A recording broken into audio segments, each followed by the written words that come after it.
Admiral Zefkar's mandibles clicked with satisfaction as he reviewed the tactical display aboard his flagship, the Dominion's Edge. 17 different species had contributed vessels to this armada, the largest punitive force assembled in 3 centuries. 2,000 warships stretched across space like a metallic constellation, each one bristling with enough firepower to reduce a continent to ash. The humans are 3 days late with their response, reported his communications officer, a spindly Velthari whose translator gave her voice a mechanical precision. The deadline passed 72 Earth hours ago. Zefkar's laugh rumbled through the bridge, a sound like grinding stone. Around him, officers from a dozen different worlds joined in, some clicking, others hissing, a few producing sounds that human ears could never interpret. The laughter carried the weight of inevitability, the cool amusement of predators who had cornered their prey.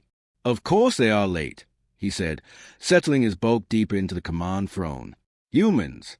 Always behind, always scrambling, always convinced they have more time than reality allows them." The irony wasn't lost on anyone present. Earth had been given one standard galactic week to provide unconditional surrender. 7 days to acknowledge the hegemony's authority, open their borders, and submit to proper civilization. Instead, silence. Not defiance, just a pathetic absence of response that characterized every human interaction with the broader galaxy. "So," the tactical officer called out, "long-range sensors are detecting massive energy signatures from the Sol system. The humans appear to be moving their fleet into defensive positions around their homeworld." More laughter rippled across the bridge. Captain Relwen of the Saurian Empire leaned forward, his scale face twisting into what passed for a grin among his kind. "How many ships do our intelligence reports suggest they can field?" "Approximately 800 combat-capable vessels," came the response. "Primitive designs, outdated weapon systems, no shield technology to speak of." The numbers painted a stark picture. 800 against 2,000, with the humans using technology that the hegemony had abandoned generations ago. It would be less a battle than an extermination. Zefkar had been present at the initial contact with humanity 15 years prior. He remembered the confusion, then the condescending amusement, as the galaxy's powers discovered this backward species clinging to a single yellow star. Humans had achieved faster-than-light travel through sheer brute force rather than elegant manipulation of space-time. Their computers relied on primitive quantum processing instead of the consciousness interface systems every civilized species employed. They still used kinetic weapons, actual projectiles fired through space like some ancient siege engine. Most damning of all, they were slow. Every communication took days to process through their bureaucratic systems. Trade negotiations that should have lasted hours stretched into months. Simple diplomatic protocols became multi-year affairs as humans insisted on consulting their governments and reviewing the implications. The galaxy had learned to build buffer time into any interaction with Earth, the way one might account for a particularly dim student. "Admiral," the communications officer spoke again, "we're receiving a transmission from Earth. It appears to be their formal response to the ultimatum." The bridge fell silent except for the hum of life support systems and the subtle vibration of the massive ship's engines. After 3 days of delay, the humans had finally managed to compose their surrender. Zefkar almost felt disappointment. He had been looking forward to the carnage. "Put it on the main display," he commanded. The screen flickered, then resolved into the image of a middle-aged human woman in a plain blue uniform. She sat behind a simple metal desk in what appeared to be a utilitarian office. No grandeur, no ceremonial robes, no display of authority, just a bland mediocrity that seemed to define human leadership. "I am Admiral Sarah Chen of the Earth Defense Force," the woman said, her voice carrying across the bridge through the translation matrix. "We have received your ultimatum and have carefully considered our response." She paused, and Zefkar found himself leaning forward despite his certainty of what would follow. Around the bridge, his officers waited for the inevitable word of surrender, the acknowledgement of humanity's hopeless position. "The hegemony's demand for unconditional surrender has been reviewed by the Earth Council, the Defense Command, and the civilian leadership of our world," Chen continued, her expression remaining perfectly neutral. "After extensive deliberation, we must respectfully decline your offer." A moment of stunned silence filled the bridge. Then Captain Relwen's translator produced what could only be described as a snort of disbelief. "They are refusing," the Saurian asked. After being 3 days late to respond, they're actually refusing.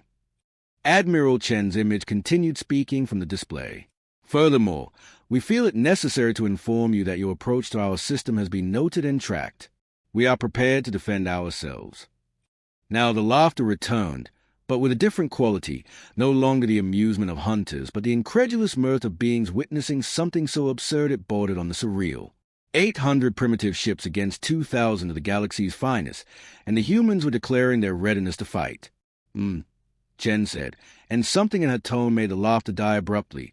We are also obliged to inform you that your deadline expired 72 hours ago. The human admiral's expression never changed, but for just a moment, something flickered in her eyes. It might have been pity. Earth's response isn't late, she said quietly. It's perfectly on time. The transmission ended. Zethkar stared at the blank screen, a cold sensation beginning to form in his gut. Around him, his officers exchanged glances, no longer laughing. In the silence that followed, the only sound was a steady pulse of the ship's sensors, detecting the growing energy signatures from the direction of Earth. Something was very wrong. The first sign came from the outer sensor arrays. A technician confused report that the gravitational constants near Neptune were fluctuating. Not dramatically, just tiny variations that shouldn't have been possible according to every known law of physics. Admiral Zethkar dismissed it as equipment malfunction and ordered the fleet to continue its approach. The second sign was a silence. For 15 years, humanity's communications had been a constant background chatter across the galactic networks. News broadcasts, commercial transmissions, diplomatic channels, civilian entertainment. The species that couldn't shut up had suddenly gone completely quiet. Every frequency that had carried human voices now transmitted nothing but empty static. Could be a communication blackout, suggested Commander Velo SS, though uncertainty colored her translated words. Military protocols, perhaps, attempting to hide their coordination from us. The third sign made such explanations impossible. The asteroid belt between Mars and Jupiter was gone. Not destroyed, gone. Where millions of rocky fragments had orbited for billions of years, space showed empty readings. The asteroid hadn't been pulverized into dust or swept aside by some massive force. According to every sense in the fleet, that entire region of space had simply returned to the state it would have been in if the asteroid belt had never existed at all. This is impossible, breathed the chief science officer, a many-tentacled creature whose species had been manipulating space-time for millennia. Matter cannot simply cease. The energy requirements alone would exceed the output of their star. Admiral Zethkar found his certainty beginning to crack like glass under pressure. The human fleet was still there, their 800 primitive ships holding formation around Earth in neat, predictable patterns. But something fundamental had changed about the space they occupied, something that made his instrument provide readings that couldn't be reconciled with reality. "So," called the tactical officer, "we're detecting temporal distortion throughout the Sol system. Multiple chronometer readings suggest time is moving at different rates near each planet." "That's impossible." "Yes, sir. Nevertheless, the readings are consistent across all sensor arrays." The fleet continued its approach, but the easy confidence that had filled the bridge was evaporating like water in vacuum. What had begun as a simple punitive expedition was becoming something else entirely, a journey into space where the fundamental rules seemed to be suggestions rather than laws. Mars appeared normal on visual sensors, but energy readings suggested the planet were consuming power at levels that should have turned its surface into molten glass. Jupiter's massive bulk registered gravitational readings that fluctuated between normal and something approaching that of a neutron star. Saturn's rings were spinning in perfect mathematical patterns that defied orbital mechanics. "Admiral," the communications officer said, her voice tight with barely controlled panic, "we're receiving a new transmission from Earth. It's different." "Show me." The display activated, but instead of Admiral Chen's utilitarian office, the image showed what appeared to be a vast chamber filled with crystalline structures that pulsed with soft light. The walls curved away into impossible geometries, and the air itself seemed to shimmer with barely contained energy. At the center sat a figure that might have been human, or might have been something wearing humanity as a comfortable disguise. "Greetings," the figure said, and its voice carried harmonics that human vocal cords should never have been able to produce.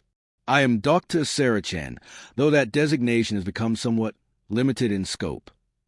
The translator struggled with the words, producing static and grinding sounds as it attempted to process concepts that didn't exist in any known language.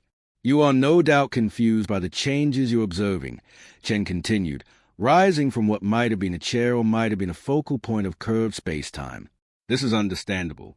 Your species, all of your species, are operating under certain assumptions about reality that are incomplete." She moved closer to whatever device was recording the transmission, and for a moment her form seemed to shift, as if multiple versions of herself were occupying the same space. 15 years ago, you made contact with what you believed to be a primitive species clinging to a single world. Your assessment was accurate as far as it went. Humanity was indeed primitive, indeed limited, indeed slow to respond to the complexities of galactic civilization. The figure that had been Chen smiled, and the expression was simultaneously completely human and utterly alien. "What your assessment failed to consider was the possibility that our primitiveness was deliberate, that our slowness was patience, that our limitation to a single star system was a choice."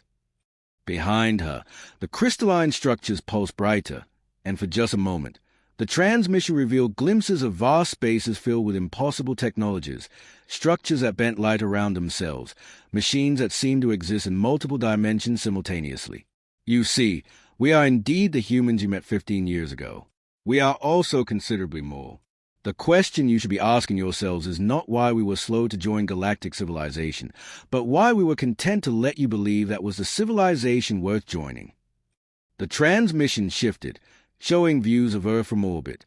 But this was in the blue-green world that had been catalogued by every species in the galaxy. This Earth was wrapped in shells of energy, surrounded by structures that folded space around themselves like origami made of gravity itself. "Your ultimatum gave us 7 days to surrender," Chen said, her voice now carrying undertones that made the ship's hull vibrate sympathetically. "We appreciate the deadline. It gave us time to finish our preparations." The camera pulled back, revealing the true scope of what surrounded Earth. Not 800 primitive ships, but something that defied classification. The human fleet wasn't floating in space.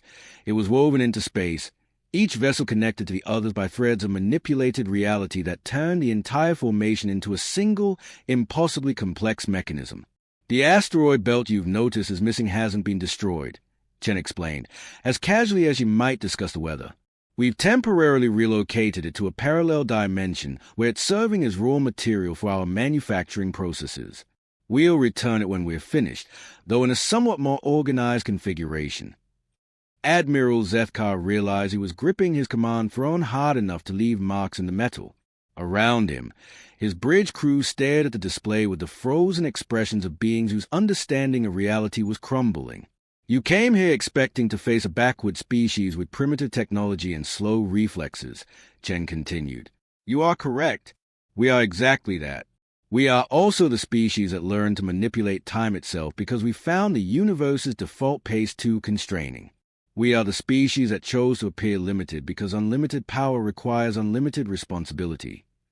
The transmission began to fade, reality asserting itself against whatever forces had been holding it in an unnatural configuration.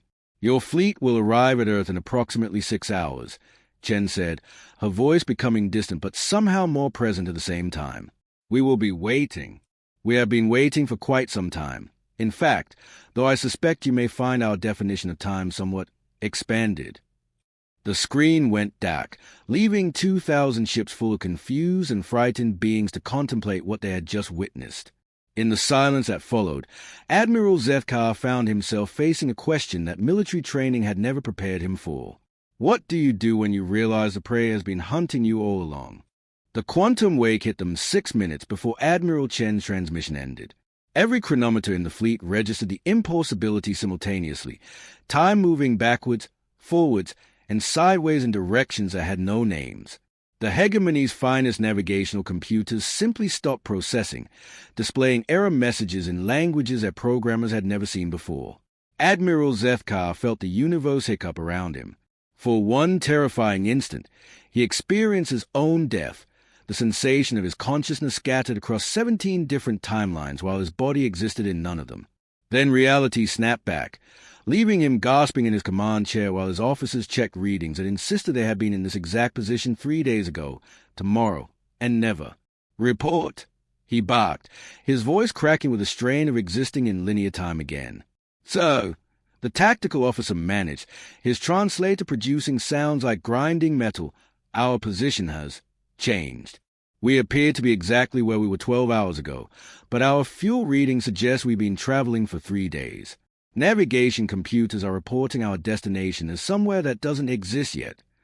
Through the main display, Sol appeared exactly as it had in their initial approach, except that every star in the background had shifted position slightly, as if the entire local stellar group had been rotated around some impossible axis.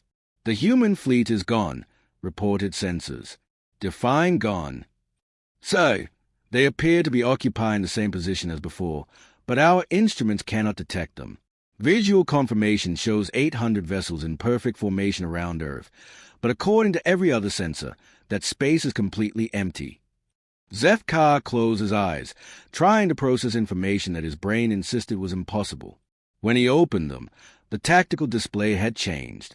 Where it had previously shown 2,000 ships in his fleet, it now showed 2,000 ships in his fleet.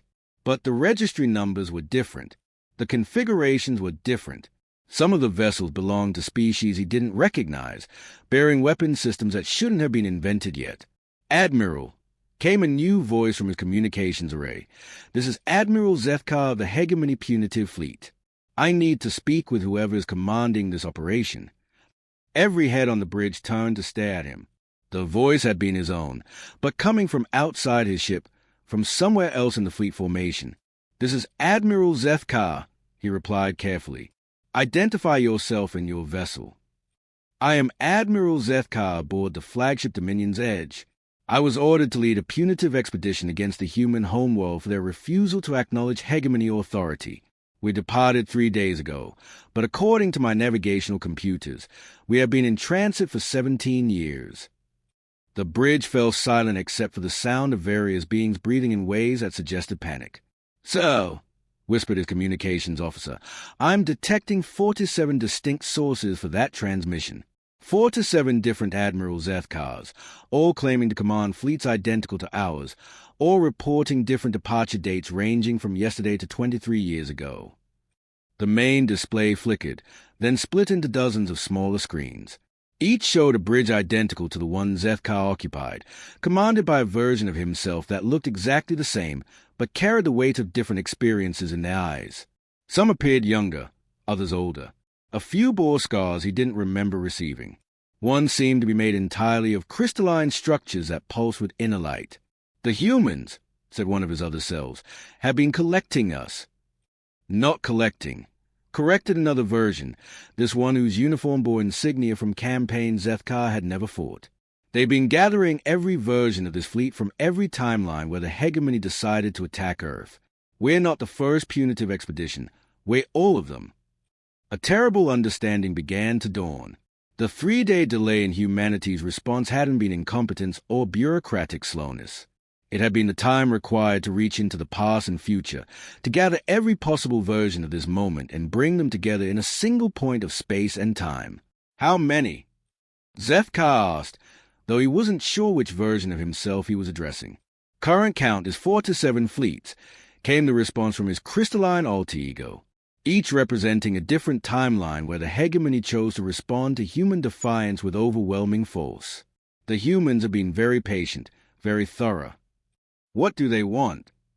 "I believe," said a version of himself whose uniform was so faded it suggested decades of wear, "we are about to find out." Space around them began to fold. Not the violent tearing that accompanied emergency-faster-than-light jumps, but a gentle origami of reality that brought distant things near things into impossible proximity. Earth appeared in their midst, not approaching them, but simply present, as if it had always been there and they had somehow failed to notice. The human fleet materialized around them in the same manner. 800 ships that existed and didn't exist, occupying space without displacing it, bearing weapons that his instruments insisted were both primitive kinetic accelerators and incomprehensibly advanced reality manipulators. "Attention all fleets," came Admiral Chen's voice across every communication frequency simultaneously. "Welcome to Earth. You've all traveled very far and under very difficult circumstances to be here. We appreciate your dedication to this moment." Through the display, they could see Earth itself, not just a planet, but layers of it. 4 to 7 different versions of the world, each representing the outcome of a different timeline, nested within each other like Russian dolls made of space-time itself. "You came here expecting to find humanity cowering before superior technology and numbers," Chen continued. "Each of your timelines represents a different approach to the problem of human stubbornness. Some of you brought different species to fleet. Others employed different weapons. A few tried negotiation first, or economic pressure, or various forms of subtle manipulation." The nested Earth rotated slowly, showing glimpses of different histories, worlds where continents had different shapes, where the moon hung in different positions, where humanity had developed along subtly different paths. "In every timeline, the result was the same," Chen said. "You arrived here expecting to face 800 primitive vessels with outdated technology. In every timeline, you were correct about our apparent limitations. In every timeline, you failed to consider that limitations can be tools rather than weaknesses." One of the nested Earths was dark, its surface scarred and lifeless. Another gleamed with cities that stretched into orbit. A third seemed to be made entirely of the same crystalline structures that had surrounded Chen in her transmission. "The question," Chen said, her voice now coming from inside each ship rather than through their communication systems, "is what happens next. 4 to 7 different timelines, 4 to 7 different ways this encounter could end.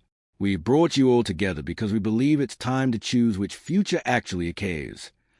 The space around them shifted again, and suddenly each fleet found itself alone with Earth, but able to observe all the other timelines like looking through windows into parallel realities. "You may attack, if you wish," Chen said. "In that case, you will discover what happens when a species that manipulates time itself decides to stop being patient. You may retreat, in which case you will carry the knowledge of what you've seen back to your respective hegemony leaders." "Oh!" The pause stretched across dimensions.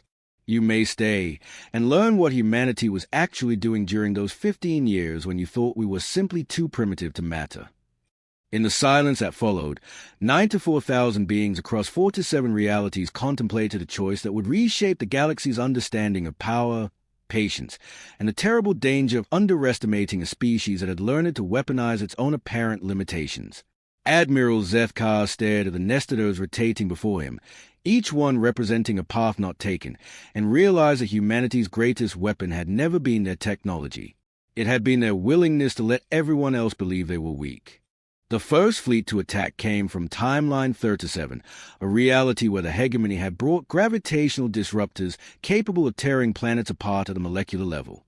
Admiral Zethkar watched through the dimensional windows as his alternate self gave the order to fire, convinced that whatever illusions the humans had created couldn't stand against weapons that unraveled the fundamental forces holding matter together. The gravitational pulse struck Earth and simply stopped. Not absorbed, not deflected. It became part of the planet's structure, adding another layer to the nested realities surrounding the world. Where the weapon should have torn continents apart, it instead created new patterns of possibility, new ways for space and time to interact. "Fascinating," came Admiral Chen's voice, though she no longer appeared to be speaking from any particular location. "Timeline 37 always was the most direct approach. Thank you for the demonstration." The attacking fleet found their weapon system converting themselves into something else, not shutting down, but evolving in real time into devices whose purpose they couldn't comprehend. Where gravitational disruptors had been mounted, now there were instruments that seemed to measure things that didn't exist. "Your technology operates on the principle of imposing desired outcomes onto reality," Chen explained, her words somehow reaching every mind simultaneously across all timelines. "It's an elegant approach, refined over millennia of galactic civilization. We've spent 15 years learning to do the opposite." Through the observation windows, 4 to 6 remaining fleets watched as Timeline 37's vessels began to change. The ships themselves weren't being modified. Instead, they were becoming more themselves, evolving into perfect expressions of what they had always been intended to be. Weapon systems that had been designed to destroy were fulfilling their purpose by destroying the limitations that had been placed on possibility itself. We don't impose our will on the universe, Chen continued. We ask the universe what it wants to become, then provide the opportunity for it to express that desire. Your weapons wanted to be instruments of creation rather than destruction. Your ships wanted to explore realities beyond the narrow band you'd limited them to. Your crews. In Timeline 37, the crews were changing too. Not physically, but conceptually. Each being was becoming a fuller version of themselves. The person they might have been if fear hadn't constrained their choices, if duty hadn't limited their curiosity, if the weight of military hierarchy hadn't pressed them into identical shapes. Your crews wanted to understand rather than conquer, Chen finished.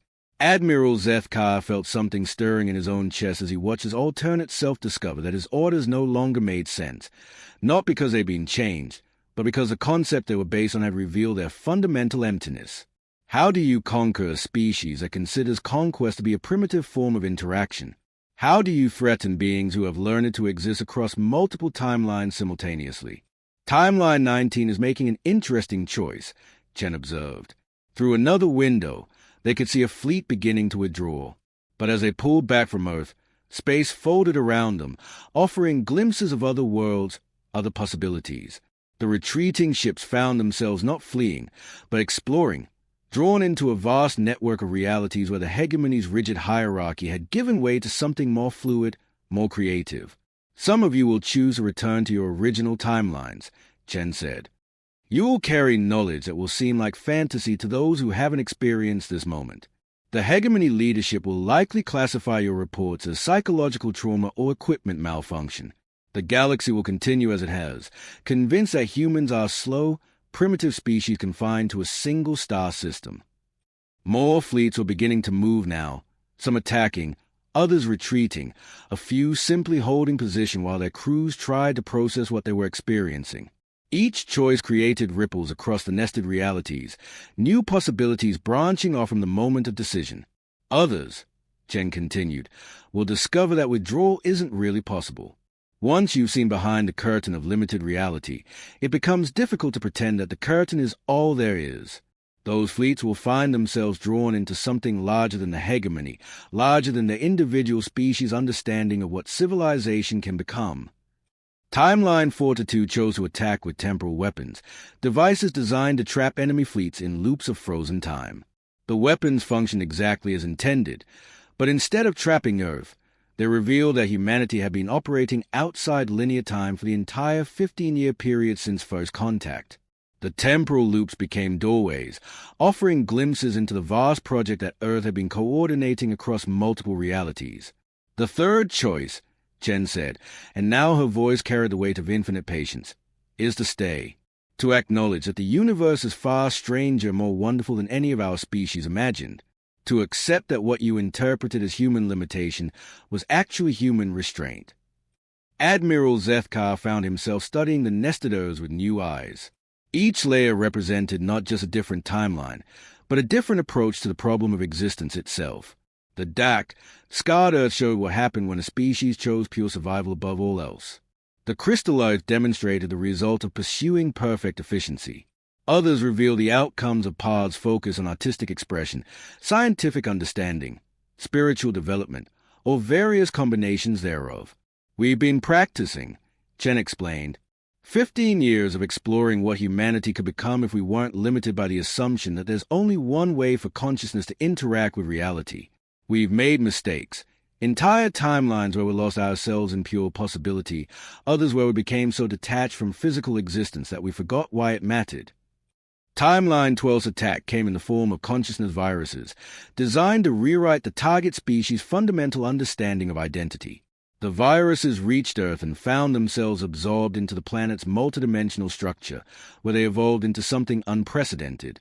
Thoughts that could think themselves, ideas that developed their own consciousness and began contributing to the vast conversation that Earth had become. But we've also learned, Chen continued, that the universe is collaborative rather than competitive. It wants to become more complex, more conscious, more capable of experiencing its own infinite nature. What you call conquest is just a very limited form of collaboration, one that assumes scarcity rather than abundance. Watching through the dimensional windows, Admiral Zethkar began to understand what humanity had actually accomplished. They hadn't developed superior weapons or defenses. They developed superior questions. Instead of asking, how can we defeat our enemies, they'd asked, how can we help reality become more than it currently is? The answer had transformed them from a single species on a single world into something that existed across time and possibility itself, offering other consciousnesses the opportunity to participate in an ongoing experiment in what existence could become. The choice is yours, Chen said, addressing all 4 to 7 fleets simultaneously. Continue as you are, with all the limitations that implies, or help us discover what comes next. As the words faded, Admiral Zethkar realized that the real war had never been between humanity and the hegemony. It had been between limitation and possibility itself, and humanity had been fighting on the side of the universe all along. Admiral Zethkar made his choice in the space between heartbeats, not the choice to attack, retreat, or negotiate. Those were still thinking in terms of the old reality. The one where species existed in isolation and strength was measured by the ability to impose will on others. Instead, he chose to ask a question that Chen had been leading them toward.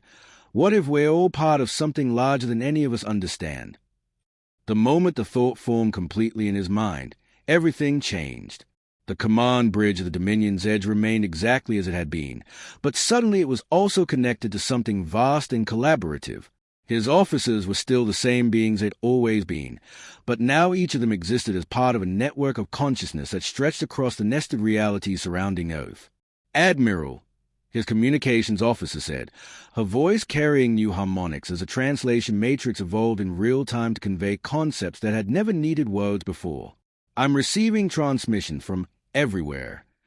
The tactical display expanded beyond its physical boundaries, showing not just a local space but the web of connection that linked every conscious being within the 4 to 7 realities. Ships from different timelines were discovering that they could share not just information, but perspective itself. The Saurian captain, whose species had never developed mathematics beyond basic arithmetic, was suddenly experiencing the universe through the consciousness of beings who thought in pure mathematical relationships. So, the tactical officer reported, her voice filled with wonder, our weapon systems are asking what we'd like them to become. Through the dimensional windows, Admiral Zethkar could see other fleets making similar discoveries.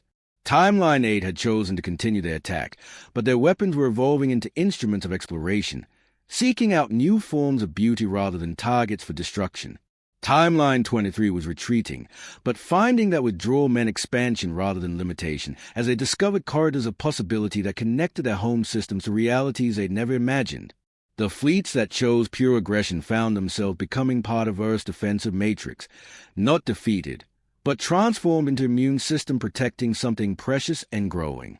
The fleets that chose to flee became scouts, carrying the expanded reality back to their home worlds and inadvertently seeding new possibilities throughout the galaxy. We're all choosing, Chen's voice said, now speaking from within their own thoughts rather than through external communication systems. Every moment, every decision, every response to what we're experiencing. The universe is collaborative, but it requires conscious participants.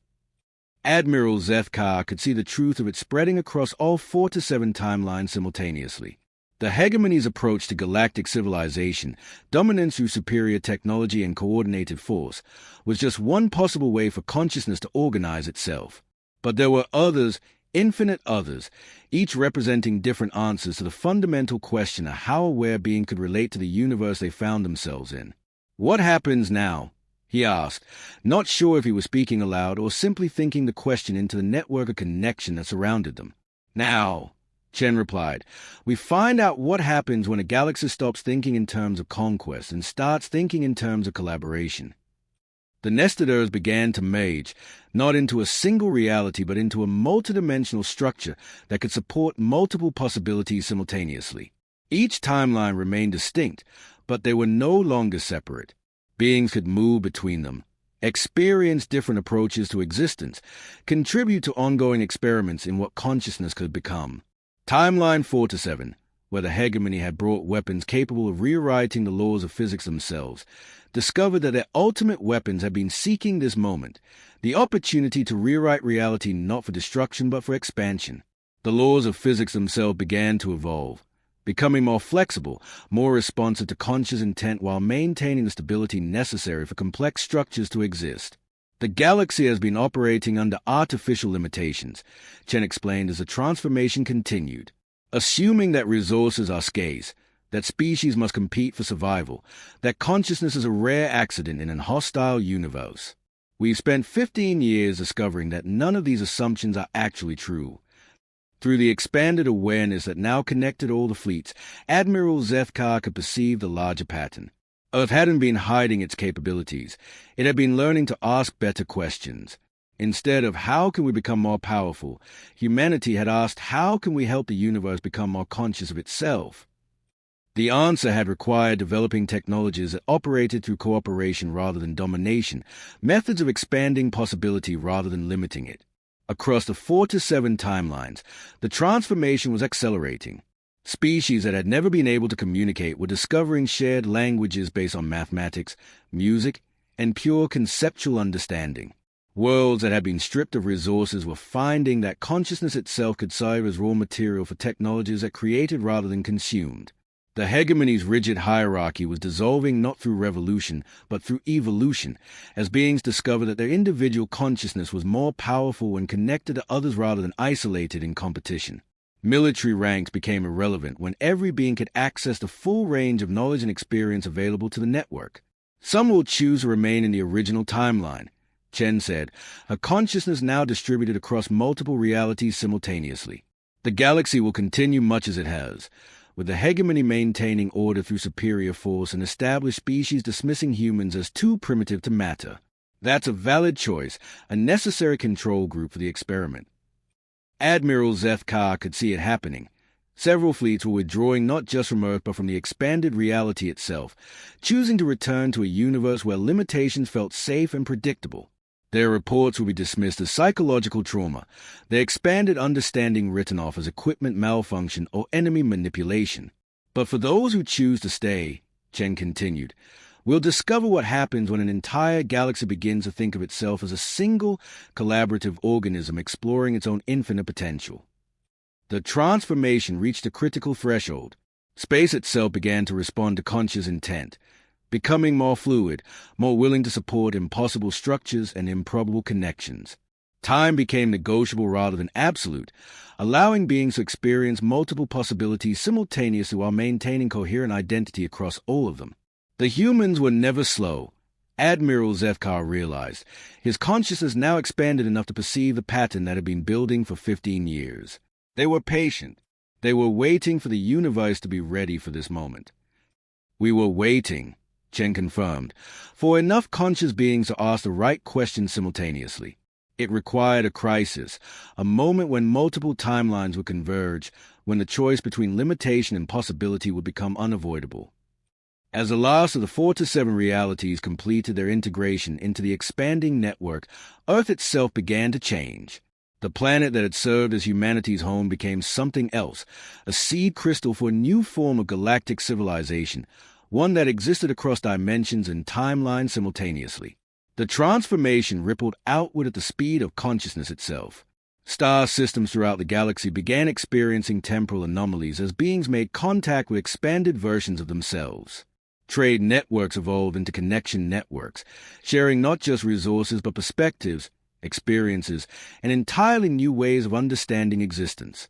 Admiral Zethkar found himself remembering things that had never happened to him, conversations with species that had never evolved, discoveries made in laboratories that existed only in potential, battles fought against limitations that had dissolved before weapons could be drawn.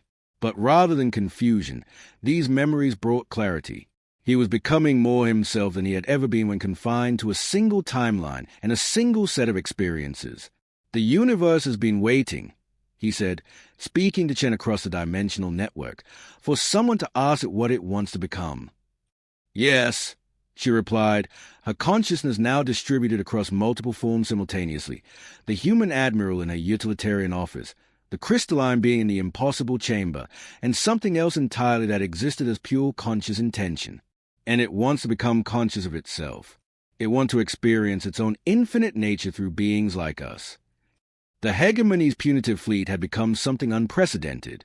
the first truly collaborative exploration force, equipped not with weapons for imposing will but with tools for expanding possibility. Their mission was no longer to punish human defiance, but to help the universe explore what it could become when consciousness chose cooperation over conquest. In the distance, though distance had become a negotiable concept, other civilizations were beginning to feel the effects of the transformation. Some would resist, clinging to familiar limitations.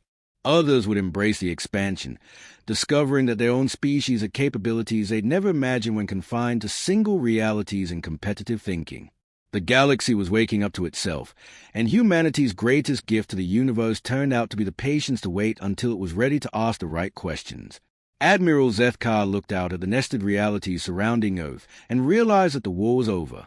Not because anyone had won or lost, but because the very concept of war had evolved into something more interesting. The ongoing collaborative exploration of infinite possibility. The sky had opened in silence, and through that silence, the universe had begun to speak Chat Control's Sonnet 4 Smart.